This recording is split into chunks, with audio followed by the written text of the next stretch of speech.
Good morning, students. Today I am going to give you a lesson about the monochromatic paintings. Why are monochromatic paintings necessary and how do we create them? Today we are going to discuss about this. You can see that I have picked a shade very closer to burnt sienna. I have started adding water in this. First I added a lot of water in my first swatch and the color is very light. Later, I started adding more pigment in the shape, the formation which I have made, and the water is less. Step by step, my color is getting darker. And in the last, you will see the color is quite dark because I have added a bit of Payne's gray.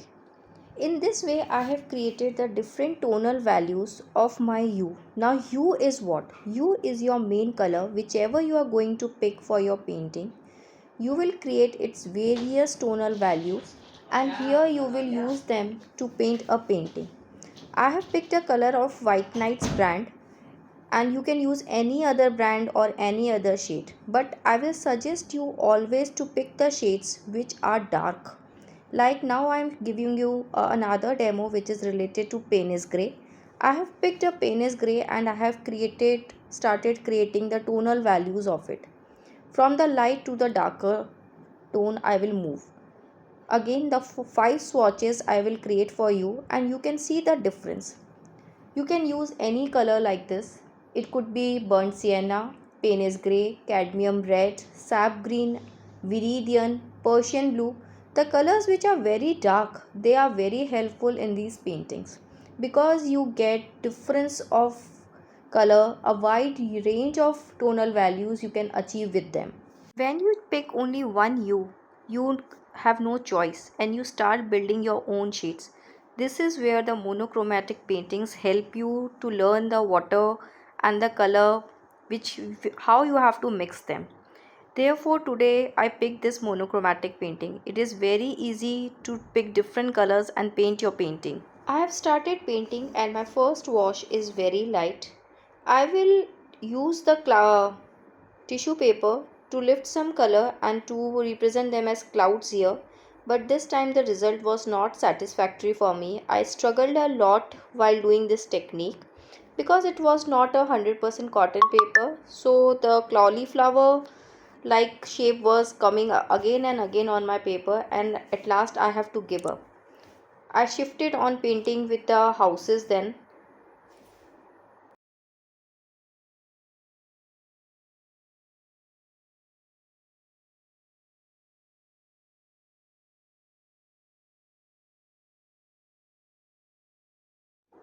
I chose a bit darker shade this time to paint the roofs of the houses and I will soften the edges of the roof with the help of the damp brush. This will give a little bit of shading. You can see that it is coming up very nicely. My wash has been dried up earlier, which then I started painting for the roofs and I will start building different layers and I will start building different subjects which I want to add in my painting in the same way.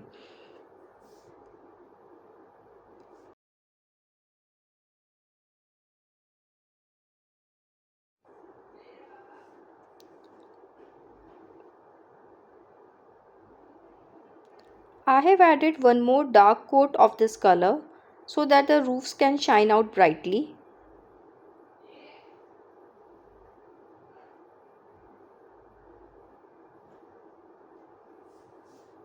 This time I am using a liner brush for making my trees.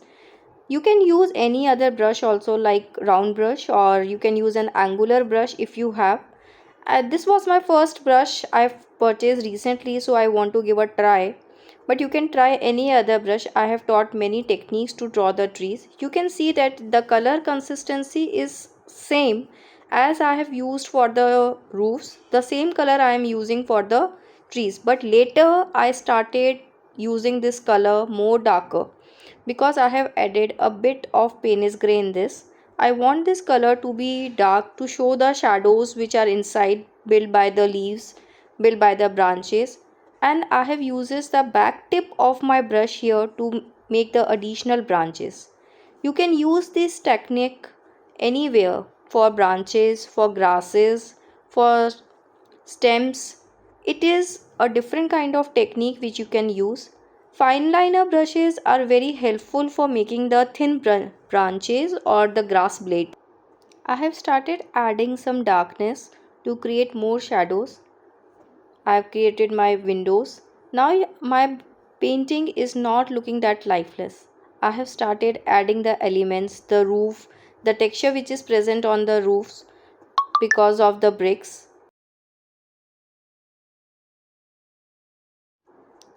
I have started adding the bushes. These bushes were just random for me, and I will again use the tip of the backside of my brush. If you don't have this kind of brush, you can use anything. You can use a toothpick, you can use a credit card which is of not use, or any sharp edge like a scale. Whenever you will put the strikes on this, the color will seep into these dents, and whenever it will dry up, you can find them creating the marks on the sheet. You can see that my grass is quite distinctively visible here. Just remember this thing, if the coat is light, then the dents will not be appear.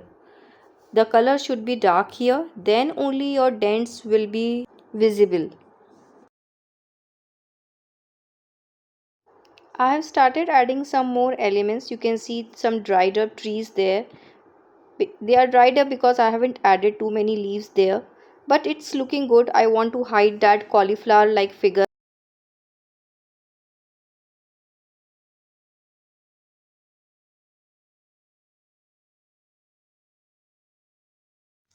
Hope you have liked it.